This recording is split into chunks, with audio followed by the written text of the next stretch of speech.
everybody, thanks for stopping by. I just wanted to kind of go over real quickly how to set up your ebook. I recommend using Beacon.by for the templated version of creating an ebook. If you're not going to use an actual designer to do it yourself, then I would use Beacon.by so that you can actually create it without having to use a designer. And you go to this page, you'll have to set up your account by only giving your name and email address. It's not a big deal, and then it will direct you right here where you will click on Make Your Lead Magnet. And then once you get in here, so just so you know, a lead magnet, an ebook is considered an e-magnet. If you're not sure what that means, it just means anything that you can use to either bring leads into your business, or actually in our case you can sell this book too as well. So that's what we're doing, and we're going to create a new, so click right here with create a new lead magnet. And then that gives you the option right here to create an ebook. So you just click on ebook. And so some people, this says import your blog content. Some people use their blog content to write an ebook, and that's something we can talk about later. If you have any questions about that, let me know and I can help you with that. But for now, we're not going to use our blog content. We're going to use the content that we've been creating over the last few days. So we're going to click no. And then you can go in here and you can select which template you want to use. There's all kinds of templates. If you see one that kind of matches your brand, that would be the easiest. I selected this one right here to do the ebook that you guys read and purchased, and I'm going to click on it right here. And so that's going to give us a template to work with to set up your ebook. And you can create your title right here, put your title in for it. And for this I'm just going to put a sample project, just so we can kind of walk through the different elements of Beacon.by, and I can show you how easy this is to put together your book. All right, so first you can start with your cover page. You can go right here, type in your title. You can change the color, you can change the font, you can change the size. You can import pictures and different elements into your title page, but I recommend keeping it very simple. I selected, just so you know, here I selected I'm going to X out of that, but I selected a picture for the background, which I used a picture myself just to there we go, just to let you guys know what I look like, and you can kind of get to know me just based on a picture. Here are some of the sample pages that I put together, just testing out what I thought looked best.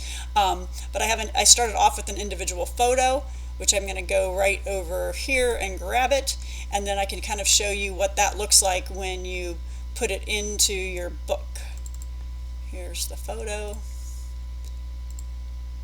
And then you can select any kind of photo. You can actually move it around. This one's a little bit larger than the one I ended up ultimately using. But like I said, it's real simple to add your photo in there. You can stretch it. You can have it repeat.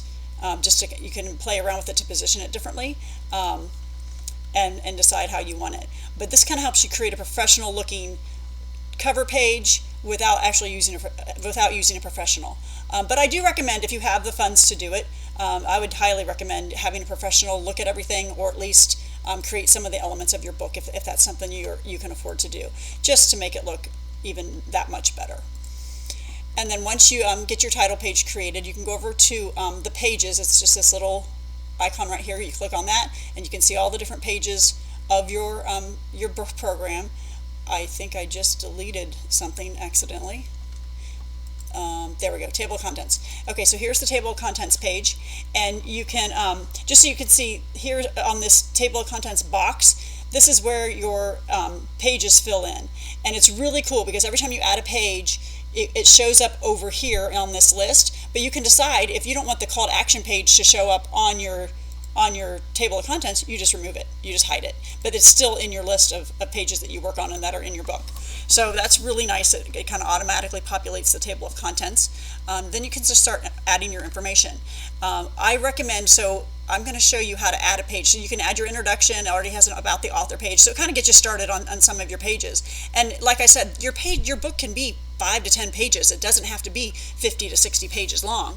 Mine, for introducing you to how to write an ebook, it's a little bit longer than I had even anticipated, but I just wanted to make sure you had as much detail as possible, but I still tried to keep it really simple for you, and hopefully I did that. But if you want to if you want to see how you add a page, you just go down here, and this is really, really important. You need to select text plain every time you add a page. I selected continuous for some of my pages because I had a lot of content to add, and it added like 2 or 3 pages at a time, but I wasn't able to design the pages the way I wanted and edit the pages the way that I wanted to. So I suggest that you go through and add each page individually into the book. You can then move it around wherever the page would go. So if after your introduction you want to start with chapter 1 or step 1, you can actually scroll it up, drop it in. It's really easy. Yeah, there we go. And then you can take this little pencil icon right there, and you can just change the title. So you can say step 1. You can even see my titles are still popping up right there from when I wrote the last book. So step 1, and then you go to that page and you add in your content here. And then this is what's really fun. You can do whatever you want to on this page. You can delete boxes. So like I didn't use a summary box on most of the pages, and that's kind of what this box is. So you just go right here and you delete it. And then, but I did add a lot of my own text boxes, quotes, dividers. So you can go and say, you know what, I want to put a divider. Let's put a divider right there because it's kind of two different thoughts that are going on. You can take this divider, you can change the color of the divider. You can change, let's make it something. You can do that, and then you can change the size of it by doing the width. So you can kind of play around with that, whatever looks best. Like I said, I don't know if I mentioned before, but you can change the headline. I used the freestyle script for my headline just because it was more my personality, and then you can enlarge it. So I made it pretty large so you can read it, and it looks good. And then I changed the colors to match my brand. If you have any questions about how to do that, please just send me an email. If you can't figure something out, send me a note either on through Facebook, or and I gave you Facebook links in the book, or just to my email, Robynn@rgacreative.com. And remember that I spell my name Robynn. So anyway, it's really easy. It's fun. Let me see what other I can. Let me show you how to select. You can actually add in an image. So you can decide, oh, I'm going to put an image. It'll kind of show you exactly where it would go, and then you just go click on here, and like I showed you before, then you can go to your own computer and select an image and put it in there. One of the things that I worked with, and it was made it a lot easier and gave me a little bit more creativity, is I was able to, if I can get back to the page, because it wanted me to add an image, but I didn't. So it was trying to convince me that I hadn't done what I was supposed to do. So either way, what I was going to say is if you go down here, you can actually add columns. So I played around with this a lot, where I typically only used 2, but then it kind of let you make different elements on the page. So in those columns, you could have actual columns that you need if you were going to do lists, but you can also maybe have content here and an image here. So that kind of just helps you add some different elements to the page. Dividers are nice, like I said before, you can throw those in. Spacers, when you need to have more space in between elements, you just scroll in, add a spacer, and then when you get to hold on a second. Can't go too fast. I'm running out of room on the page, so I'm going to make this picture a little smaller just so I can add some more elements and show you. But when you add a spacer in, you can then, and it's not letting me. This is the easy part. So hold on, let me see what's going on here. Okay, troubleshooting is a big thing on this. It's as you learn, as you go through here, you'll learn different ways to make things easier. But for some reason, it's not letting me add a spacer. I'm going to delete. So what I'm going to do is I'm going to delete that. I think there's just too much content on the page because it is it's very finicky about the amount of content. So there it is. I did add a spacer. I just couldn't see it. So here's a spacer, and just depending on what you do, you can move content around or space things out. You can put a spacer in between elements. You can change the column width. So you can go over here and you can decide, okay, I want a bigger picture and a little, and maybe bullet points over here, or even opposite, you could have a smaller picture, and then you can play with, let's go to the other column, column 2, and then you can make column 2 wider. So it just depends on what you want to do.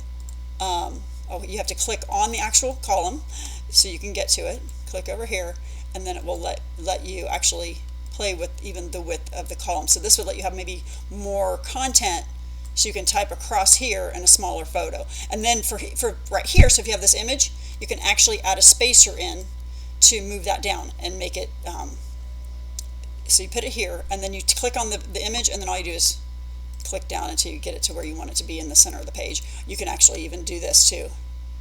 Just move it around here. So you just kind of have to learn and figure out what works best for for designing and laying it out the best. And that's where a designer does come in very handy. If you send all of your content to a designer and the photos and what pages they go on, the designer can come up and do the design themselves. But here I'm just trying to show you that you can do it. It's actually kind of fun. It's fun to lay it out and see what it looks like when you're finished. And it doesn't take that much time, especially the smaller the book, the less time it will take for you to do it. I think maybe with a larger book, you might want to have a designer help you do it, and you can get them done relatively inexpensively. I would say between $100 and $200, depending on how many pages your book is. So anyway, I hope this helps. I just kind of wanted to get you in here and show you, this would be all the pages as you go through your book, and you add in new pages. They'll show up here. You can delete pages you don't need by clicking delete. You can edit the title of the page. You can move the pages around. It's just a really easy and fun template to use. And then when you're finished, they actually give you the option to publish the book. You can preview it as you go.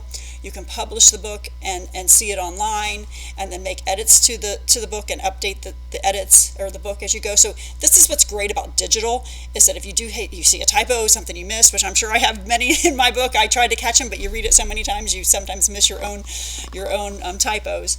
But I can easily go in and change that and edit it once I see it.